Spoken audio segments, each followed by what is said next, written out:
Hello दोस्तों, आज के वीडियो में हम लोग जो यूडाइस पर प्रोफाइल एंड फैकल्टीज़ है उस पर कैसे काम करना है उस पर बात करेंगे। इस सत्र 2024-25 के लिए इसे खोल दिया गया है, यानी एक बार फिर से आप स्कूल के प्रोफाइल एंड फैकल्टी में करेक्शन कर सकते हैं यदि आपके विद्यालय में कोई त्रुटि है तो, और कुछ नया है तो आप उसको चेंज भी कर सकते हैं, उसको भर भी सकते हैं। कुछ नए ऑप्शन बढ़े हैं जिनको हम आज के वीडियो में बताएंगे। वीडियो थोड़ा बड़ा होगा तो धैर्य के साथ वीडियो को आप देखते रहिएगा। तो आज का जो सेशन है वो स्कूल प्रोफाइल एंड फैकल्टी के बारे में है, हम इस पर ही कार्य करेंगे। तो आपको कैसे लॉगिन करना सब पता है, इस पर क्लिक करते ही ये लॉगिन वाला डैशबोर्ड खुल जाएगा। आपको अपना यूडाइस नंबर, पासवर्ड और कैप्चा कोड डाल के लॉगिन कर लेना। जैसे लॉगिन करिएगा तो ये प्रोफाइल एंड फैकल्टी का ऑप्शन है, इस पर ही आपको क्लिक करना है और जब ऐसे क्लिक करेंगे तो ये डैशबोर्ड खुलेगा।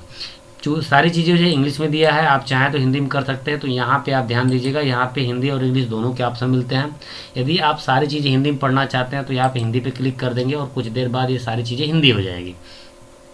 अब यूडाइस को आप पूरी तरह हिंदी में भर सकते हैं। यदि आपको इंग्लिश में भरने की इच्छा है कि नहीं हमको इंग्लिश में है, तो फिर यहीं पे क्लिक करके आप इंग्लिश कर देंगे तो सारी चीज़ें इंग्लिश हो जाएगी। तो मैं फ़िलहाल एक बार हिंदी में बता देता हूँ। आपकी अगर अंग्रेजी में आवश्यकता होगी तो मेरा पिछला वीडियो देख लीजिएगा, उसमें भी इंग्लिश में भी बातें हैं, या फिर आप कमेंट करिएगा तो मैं इंग्लिश में भी इसको बता दूंगा। तो देखिए यहाँ सारी चीज़ों में सारे ऑप्शन लिखा है। सुधार की आवश्यकता है, सुधार की आवश्यकता है, यानी सारे जो ऑप्शन है उसको खोल दिया गया है और सारे ऑप्शनों में आप जो चाहे वो भर सकते हैं। मतलब जो आपके विद्यालय की फैकल्टी उसको आपको भर सकते हैं।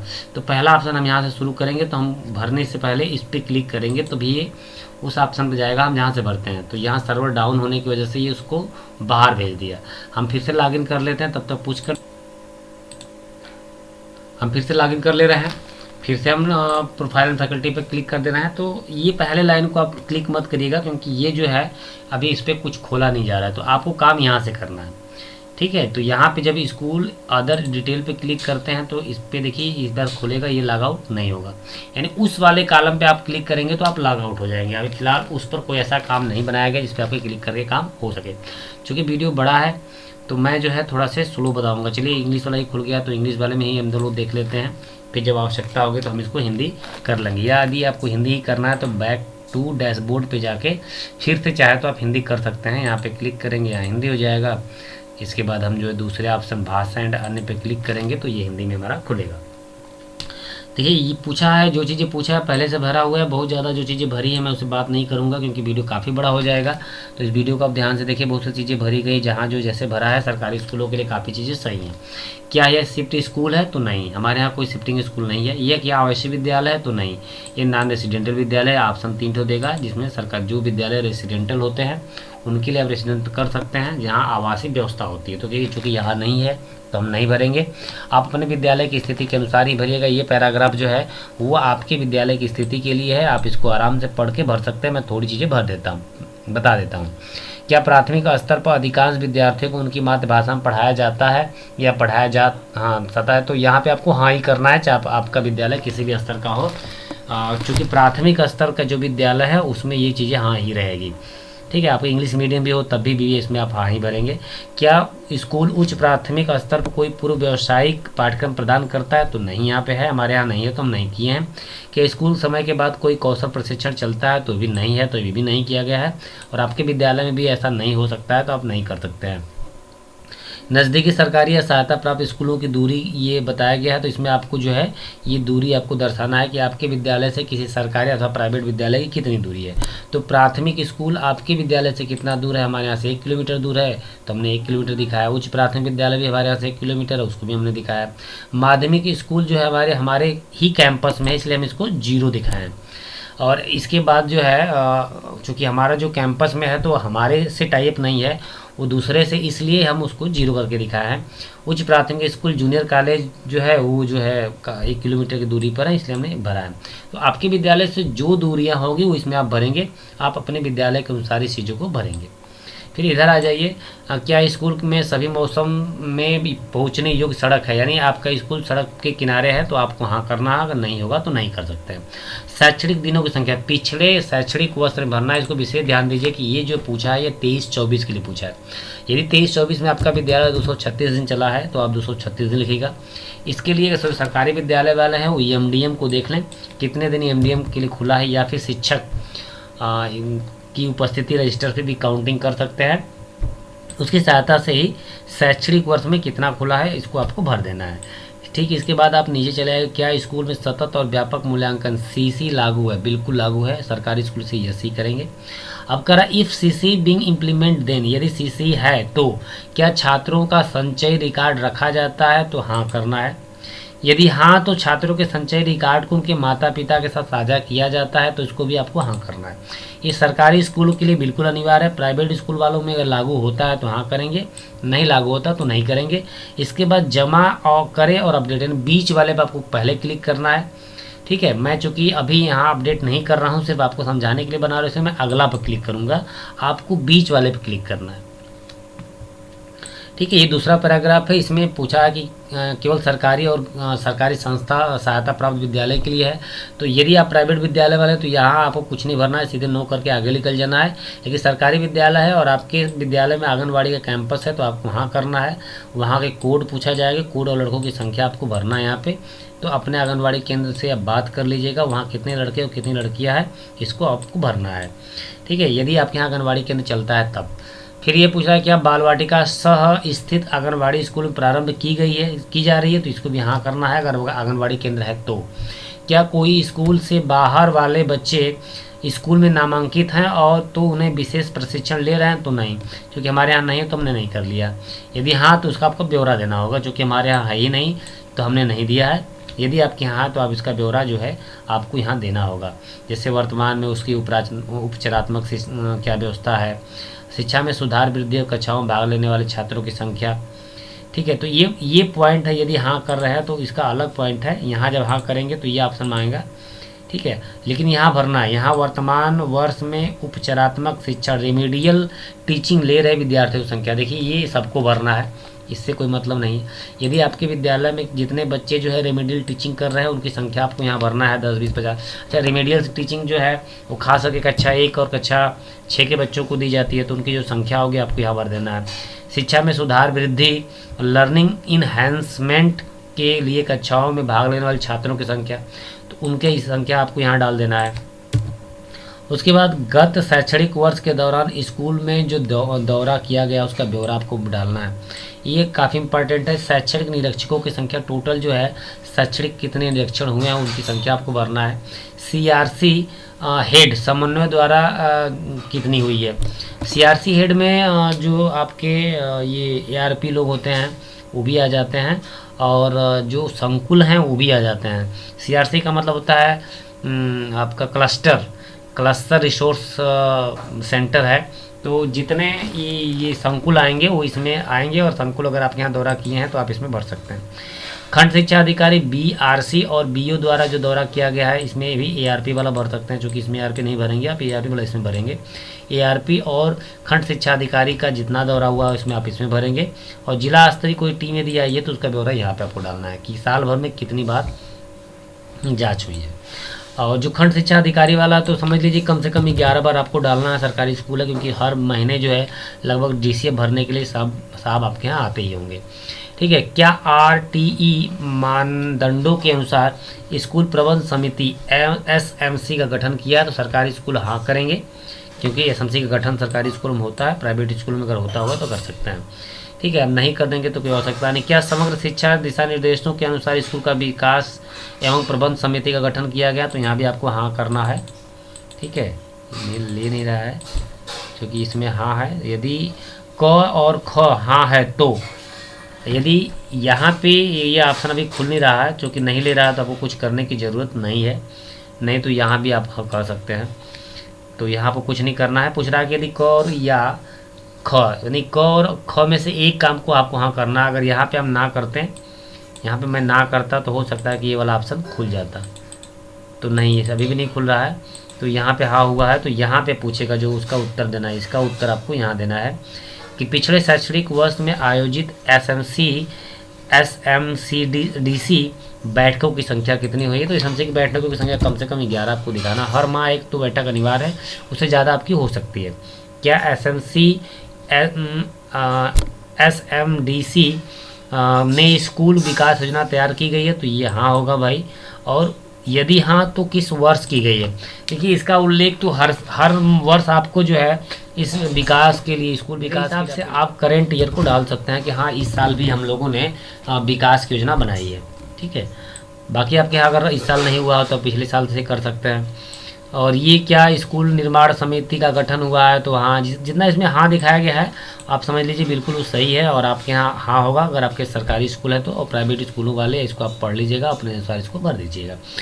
पूछ रहा है क्या स्कूल में अभिभावक अध्यापक संस्था पीटीए का गठन किया गया है, यहाँ पे हाँ किया गया है। तो यदि हाँ है तो पिछले शैक्षणिक वर्ष के दौरान आयोजित पीटीए बैठकों की संख्या, तो पीटीए बैठक जितनी बार आपने पेरेंट्स टीचर की जो मीटिंग हुई है उसकी जितनी बार आपने किया होगा इसकी संख्या यहाँ पे आप डाल सकते हैं। इसके बाद क्या स्कूल सार्वजनिक वित्तीय प्रणाली पीएफएमएस पर पंजीकृत है, तो ये सरकारी स्कूलों के लिए हाँ रहेगा, प्राइवेट स्कूलों के लिए ना रहेगा। क्या स्कूल में बहु कक्षा कक्ष है, तो यहाँ चूँकि हमारे यहाँ नहीं है तो हम नहीं कर देंगे, अगर आपके यहाँ है तो आप हाँ कर सकते हैं। बहु कक्षा कक्ष का अच्छा, ठीक है, हमारे यहाँ सिर्फ एक कक्षा में ही चल रही है इसलिए हम बहु कक्षा का इस्तेमाल नहीं कर रहे हैं। यदि आप यहाँ हाँ करेंगे तो ये भरने का ऑप्शन खुल जाएगा और आपको करना होगा एक साथ पढ़ाई जाने वाली कक्षाएं कौन कौन सी होगी, इस पर क्लिक करेंगे तो उन कक्षाओं के नाम इसमें से आपको सेलेक्ट करना होगा कि आप कक्षा 1 और 2 को एक साथ पढ़ाते हैं या 1 या 3 को एक साथ पढ़ाते हैं। किन किन कक्षाओं को आप एक साथ पढ़ाते हैं, बहुत सारी कक्षाएं आपके पास हैं तो आप किन किन कक्षाओं को पढ़ाते हैं ये आपको बताना होगा। चूँकि हमारी ऐसी नहीं है इसलिए हम नहीं करेंगे। यानी इसका मतलब यह है कि आपके पास कमरे कम हैं और कई कक्षाएं एक में चल रही है तो इसके लिए भरना है। ठीक है, मतलब आपके पास कमरे जो है 3 है और कक्षाएं 5 है, तो कक्षा 1 2 अगर आप कंबाइंड चला रहे हैं तो इस स्थिति के लिए ही इसको भरना है, क्योंकि हमारे यहाँ कक्षाएं उपलब्ध है इसलिए हम इसमें नहीं किया गया है। क्या स्कूल की किसी स्कूल परिसर का भाग है, मतलब क्या स्कूल किसी स्कूल परिसर का भाग है, दूसरे स्कूल का परिसर है, तो ये चूँकि हमारा जो है स्कूल कम्प्लेक्स नहीं है, यहाँ देखिए गलत भर दिया गया है।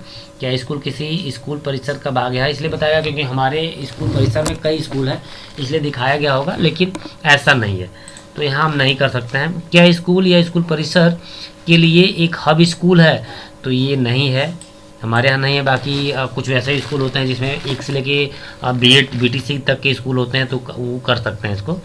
यदि हाँ तो परिसर में कम्प्लेक्स स्कूलों की संख्या बताना होगा, आपको बताना होगा कि कुल कितने स्कूल हैं, आप इसको भरना होगा। चूँकि नहीं है तो मैंने नहीं कर दिया, बात खत्म। क्या स्कूल में एक भारत श्रेष्ठ भारत EBC के तहत कोई गतिविधि शुरू की गई है, तो यदि हाँ, देखिए सरकारी स्कूलों के लिए तीनों ऑप्शन हाँ होंगे। ठीक है, ये फिट इंडिया में सारे स्कूलों को रजिस्ट्रेशन करना है, एक भारत श्रेष्ठ भारत में करना है। क्या स्कूल सहकर्मी स्वयं शिक्षण मूल्यांकन के आधार पर प्रत्येक शिक्षार्थी के लिए समग्र रिपोर्ट तैयार करता है, तो ये तीनों में सरकारी स्कूलों में हाँ होगा। प्राइवेट स्कूल वाले अगर चलाते होंगे तो हाँ कर सकते हैं, नहीं तो नहीं भी कर सकते हैं। ये पीएम पोषण के तहत परोसे गए मध्याह्न भोजनों की संख्या पिछले शैक्षणिक वर्ष में, पिछले साल कितने दिन जो है एमडीएम का भोजन दिया गया है, उसमें कुल दिनों की संख्या, प्रत्येक सप्ताह में दिनों की संख्या, प्रत्येक माह में दिनों की संख्या। तो ठीक है, इसमें कुल दिनों की संख्या तो आप अपने स्कूल से देख लीजिएगा। प्रति सप्ताह में 6 दिन करना है, 6 दिन से ज़्यादा स्कूल नहीं चलता है तो अधिकतम ही भरिएगा। और प्रति माह में 20 से 24 दिन अधिकतम था, तो उससे ज़्यादा भी भरने की बहुत ज़रूरत नहीं है। यदि मध्याह्न भोजन को पूर्ण प्राथमिक अनुभाग बाल वाटिका तक विस्तारित किया गया है, यदि आपके यहाँ जो एमडीएम बना है और उसमें आंगनबाड़ी के बच्चे भी खा रहे हैं तो आप इसको हाँ कर सकते हैं, और अगर नहीं खा रहे हैं तो नो करेंगे। आप क्लिक करेंगे जमा करें और अगला पर, मैं करूँगा अगला क्योंकि मुझे सिर्फ बताना है, आपको भरना है। ठीक है, तो हम अगले पन्ने पे चले जाएंगे। इसमें पूछ रहा है कि ये सरकारी स्कूलों के लिए ही है क्योंकि जो किताबें बांटती हैं उन्हीं के लिए है। तो पूछ रहा है क्या निःशुल्क पाठ्य पुस्तकों का सेट प्राप्त हुआ है, तो जो सरकारी एडेड स्कूल हैं उसको ये हाँ करेंगे। और इसमें वर्तमान शैक्षणिक वर्ष में पाठ्य पुस्तकें कब प्राप्त हुई है उसका माह आपको इसमें लिख देना है। जैसे अप्रैल या मई में जिस महीने में आपको मिली होगी उसमें आपको इसको डाल देना है। क्या प्रत्येक ग्रेड के लिए टीएलएम उपलब्ध है, यदि आपके विद्यालय में प्रत्येक ग्रेड के लिए, प्रत्येक कक्षा के लिए आपने टीएलएम बना के रखा है तो हाँ करेंगे, यदि नहीं होगा तो आप नहीं भी कर सकते हैं। सरकारी स्कूलों के लिए काफ़ी चीज़ें उपलब्ध कराई गई है इसलिए इसको हाँ ही करेंगे, प्राइवेट स्कूल में जो कर लें। क्या स्कूल को पिछले शैक्षणिक सत्र में ग्रेडेड पूरक सामग्री प्राप्त हुई थी, तो हाँ करना है सरकारी स्कूलों के लिए। क्या हाँ तो स्कूल में कक्षा संचालन में ग्रेडेड अनुपूरक सामग्री का उपयोग हुआ है, तो ये भी हाँ करना है। ये जो चीज़ें मैं बता रहा हूँ सरकारी स्कूल इसको हाँ ही करेंगे। क्या प्रत्येक ग्रेड के लिए खेल सामग्री, खेल और खेल उपकरण उपलब्ध है, तो यहाँ भी आपका हाँ ही रहेगा क्योंकि इसके लिए मत भी आया है और ये चीज़ें है। क्या स्कूल के छात्रों को निःशुल्क यूनिफॉर्म प्रदान की गई है, तो हाँ चूँकि सरकार के द्वारा पैसा मिला है तो वही चीज़ें जिसकी डीबीटी मिली है। ये सरकारी स्कूलों के लिए हैं, प्राइवेट स्कूल इसको ना करेंगे। यदि हाँ तो उनकी माह में का उल्लेख करें जिस वर्तमान शैक्षणिक वर्ष में छात्राओं को यूनिफॉर्म प्रदान की गई, मई को 05 मई के रूप में लिखा गया, उदाहरण बताया गया है। जिस महीने तक पैसा डीबीटी का आ गया है आप यहाँ दिखा सकते हैं। अगस्त सितंबर तक जो है डीबीटी का पैसा लगभग आ जाता है। आप यहाँ पे क्लिक करिएगा, मैं यहाँ पे क्लिक करके मैं आगे कर लूँगा, क्योंकि मुझे आपको बताना है और चीज़ें जो है आप अपने हिसाब से भरिएगा। यहाँ पूछा है कुल सृजित सीखने के परिणाम आधारित मूल्यांकन मदों की संख्या। आपने देखिए ये कक्षा 1 से 5 के लिए अनिवार्य नहीं है, कक्षा 6, 7, 8 के लिए अनिवार्य है और उच्च कक्षाओं के लिए भी अनिवार्य होगा। तो सरकारी स्कूल में इसमें देख लें कि आपने सीखने के लिए जो भी आपने जितनी परीक्षाएं की है, कितनी बार आपने मूल्यांकन किया है, वो संख्या कक्षा 6 में आपने कितनी बार मूल्यांकन बच्चों का किया, कक्षा 7 में कितनी बार मूल्यांकन किया आपने, कक्षा 8 में कितनी बार मूल्यांकन किया है, ये संख्या आपको भरना है। ठीक है, तो आपके विद्यालय में जितनी बार मूल्यांकन हुआ होगा वो अपने हिसाब से भर लीजिएगा। अगर आप मासिक मूल्यांकन करते हैं तो मासिक कर लीजिएगा, तिमाही तो अनिवार्य होता ही है, तो हम तिमाही के हिसाब से इसमें दिखा दे रहे हैं। क्या स्कूल सक्रिय रूप से शैक्षणिक संवर्धन गतिविधियों जैसे परियोजना, समूह कार्य, पोर्टफोलियो, आभासी प्रयोगशालाएं, कक्षा प्रदर्शन, प्रश्नोत्तरी, वाद विवाद, यानी ये सरकारी स्कूल में भी हाँ रहेगा और प्राइवेट स्कूलों में भी हाँ रहेगा। तो इसमें सारे वाले कॉलम में आपको हाँ भर देना है। इसके बाद साइबर सुरक्षा पर उन्मुखीकरण प्राप्त करने वाले छात्रों की संख्या, तो कक्षा 1 से 5 तक के लिए आपको नहीं करना है। 6 से लेकर जितनी ज़्यादा कक्षाएं होंगी उसमें आपको उन छात्रों की संख्या भरना है जिन्होंने लिया है। मनोसामाजिक पहलुओं पर प्रशिक्षण लेने वाले छात्रों की संख्या फिर वही बात है, यहाँ भी आपको 6 से लेके ऊपर की कक्षाओं में जितने बच्चों ने इनका प्रशिक्षण लिया है उसके लिए आपको भरना है। और अगर प्रशिक्षण नहीं लिया है तो आप 0 भी कर सकते हैं। आप जमा करें और अगला पर क्लिक करेंगे ताकि चीज़ें सेव हो जाए, और मैं सिर्फ अगला पर क्लिक करूँगा। अब यहाँ देखिए जो चीज़ें मैंने हाँ किया है आप उसको हाँ करिएगा अगर सरकारी स्कूल वाले हैं, और प्राइवेट स्कूल वाले हैं तो आप अपने चीज़ों को उसको पढ़ के करिएगा। जैसे इसमें सब में अग्निशमक यंत्र पूछा है, सीसीटीवी कैमरा है कि नहीं, तो इस चीज़ों को आप पढ़ के अपने स्कूल की चीज़ें हैं, इसमें मुझे बहुत कुछ बताने की ज़रूरत नहीं है। यहाँ पूछा है क्या स्कूल किसी स्कूल के सभी शिक्षकों की तस्वीर प्रदर्शित करता है, चूँकि सरकारी स्कूलों में ये अनिवार्य है तो हाँ ही करना है।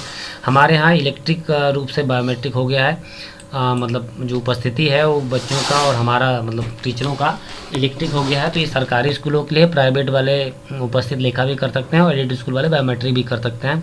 जिन स्कूलों पर जैसी स्थिति है वो कर सकते हैं। इसमें जो मैंने दिखाया है वो सही है, आप इसको देख कर ही कर सकते हैं। यहाँ पे आपको जमा करें और अगला पर क्लिक करना होगा, क्योंकि अगला भाग अब नहीं बच रहा है। इसको करने के बाद भी अगला भाग जो आएगा वो जो अनुदान मिले हैं उस पर करना है। अनुदान आपको पढ़ लेना है कि 23-24 में ये अनुदान किस किस को मिला है। सरकारी सहायता प्राप्त स्कूलों के लिए है। जो प्राइवेट स्कूलों हैं इसको नहीं भरेंगे, ठीक है, इसको 0 ही रहने देंगे। और जो सरकारी स्कूल हैं उनके जो मद जिस मद में पैसा आया है उस मद में इसको भरेंगे। संयुक्त स्कूल अनुदान रसीद कितने रुपए मिला था, कितना खर्च किए हैं, पुस्तकालय का अनुदान कितना रुपए मिला है, कितना खर्च किए हैं, ये सारी चीज़ें आपको भरना है। आप अपने विद्यालय के रिकॉर्ड के अनुसार भरेंगे। ये स्कूल से को प्राप्त वित्तीय सहायता पिछले सत्र में, इसको प्राइवेट वाले भी भर सकते हैं यदि उनके पैसा मिला होगा। यदि किसी गैर सरकारी संगठन एनजीओ से पैसा मिला तो हाँ करना होगा, तो आपको उस एनजीओ का नाम लिखना होगा और वहाँ पैसा लिखना होगा। नहीं मिला होगा तो आपको नहीं कर देना है, और नहीं कर देने पर आपको इधर कुछ नहीं भरना है, ठीक है। फिर हम इधर आ जाएंगे। यहाँ पे आपके स्कूल से जो इन्वेंटरी रजिस्टर बनाए गए हैं शैक्षणिक सब पिछले वाले में, उसमें आपने क्या किया है, किसका बनाया है, इसमें आपको हाँ करना है। तो आईसीटी वस्तुओं पे इन्वेंटरी रजिस्टर बनाया गया है, ये भी सर हाँ करना है। ये तीनों चीज़ें सरकारी स्कूलों में हाँ रहेगी, प्राइवेट स्कूल वाले जो चाहे वो कर सकते हैं। इस पे जो है निम्नलिखित के आधार पर स्कूल की कुल वार्षिक व्यय पिछले साल तो कितना कुल खर्च हुआ है, इस पे जो आपको भरना है। ये जो है प्राइवेट स्कूल वाले अनिवार्य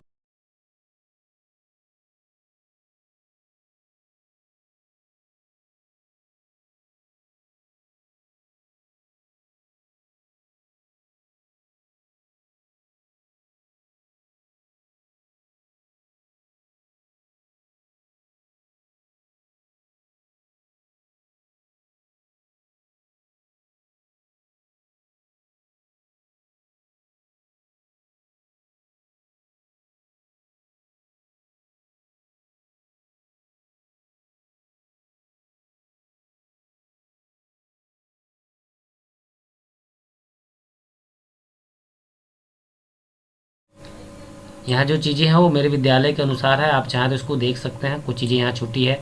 पंखे वाले कक्षाओं की संख्या आपको यहाँ भरना होगा। एसी वाले, हीटर वाले, चूँकि ये कहाँ मिल रहा है हमारे यहाँ, तो ये उपलब्ध नहीं है, इसलिए हम यहाँ पे नहीं भरा गया है। पंखे वाले हमारे यहाँ हर कक्षा में पंखा है, तो पंखा तो हम दिखा सकते हैं, बाकी चीज़ों को हम जीरो कर देंगे। ठीक है, आप भी अपने स्कूल की चीज़ों को देख लीजिएगा, जो इसमें आपको लगता है सही है उस हिसाब से आप भरिएगा। मैं थोड़ा सा वीडियो को स्लो करके दिखा दे रहा हूँ, आप इस हिसाब से भर सकते हैं। ठीक है, और अंत में आपका करेंगे कि यहाँ जमा करें और अगला आप क्लिक कर देंगे। और ये जो है आपकी स्कूल की स्थिति है, अगर इसमें आपको दिक्कत होगी तो कमेंट करिएगा, मैं बता दूंगा। थोड़ा से इसका कम्बिनेशन जो है वो ऊपर से लिया जाता है, यहाँ के जो कम्बिनेशन गलत होंगे तो यहाँ की संख्या वो नहीं लेगा। यहाँ अगला पे हम क्लिक करेंगे और कुछ ज़्यादा नहीं बचा है, आखिरी भाग पे हम लोग हैं, तो वीडियो थोड़ा सा लंबा ज़रूर हुआ है। तो देखिए ये जो है स्कूल में शौचालय है कि नहीं, तो शौचालय की जो स्थिति है उसका इसमें विवरण भरा गया है। आपके विद्यालय में भरा गया होगा, उसमें कुछ नया हुआ होगा, कुछ शौचालयों की संख्या, मूत्रालयों की संख्या बढ़ी है गई, तो आप इसको चेंज करिएगा, अन्यथा आप इसको ऐसे रहने दे सकते हैं। और इसमें कुछ ऐसा नया नहीं है। ठीक है, तो आपको कुछ ज़्यादा नहीं भरना है। फिर आप यहाँ से जमा करे पर क्लिक करिएगा, मैं अगला कर लेता हूँ। कोई समस्या इन पर आए तो आप कमेंट कर सकते हैं, मैं उसको आपका जवाब ज़रूर दूंगा, या आवश्यकता होगी तो उस पर एक वीडियो बना दूंगा। पिछले वीडियो में मैंने चीज़ों को बताया है, ये काफ़ी इंपॉर्टेंट है भरने वाला, ये भरे होने चाहिए। हमारे यहाँ चूँकि ये भरा है इसलिए मैं इसमें कुछ कर नहीं रहा हूँ। अगला क्लिक करने के बाद आखिरी कड़ी ख़त्म हो गई। अब जो है ये फाइनल सबमिट हो जाएगा। यहाँ जो है आपके विद्यालय में कितने टैबलेट हैं, लैपटॉप हैं, डिस्क, बहुत सी चीज़ें इसमें जो भरी हुई है, तो कुछ नया और नहीं भरना है। जहाँ भरना था मैंने बता दिया है। ठीक है, तो यहाँ पे आप जमा पर क्लिक करिएगा और इसके बाद डैशबोर्ड पे जाइएगा। यहाँ पे बिना क्लिक किए आप इस पर नहीं जाइएगा, अन्यथा ये लाइन आपकी अधूरी रह जाएगी और ये पूरा नहीं दिखाएगा। अब हम डैशबोर्ड पे चलते हैं। डैशबोर्ड पे जब आप सारी चीज़ों को पूरा कर लेंगे तो यहाँ जो लिखा है सुधार की आवश्यकता है, यहाँ ये हट जाएगा। यहाँ नीट करेक्शन नहीं रहेगा, यहाँ पे साफ दिखाएगा कि ये कंप्लीट साफ सारे ग्रीन हो जाएंगे। जब सब कुछ आपका ग्रीन हो जाएगा, सब कुछ हो जाएगा, तो ये ऑटोमेटिक लॉक हो जाता है। तो इसको आपको लॉक करने की कोई आवश्यकता नहीं होती, जैसे कि बाकी चीज़ों को। तो भाई वीडियो कैसा लगा आप ज़रूर बताइएगा कमेंट में, और कोई समस्या होगी तो कमेंट के थ्रू ही बताइए, तो हम उसके अनुसार आपको वीडियो ज़रूर बनाएंगे। धन्यवाद दोस्तों।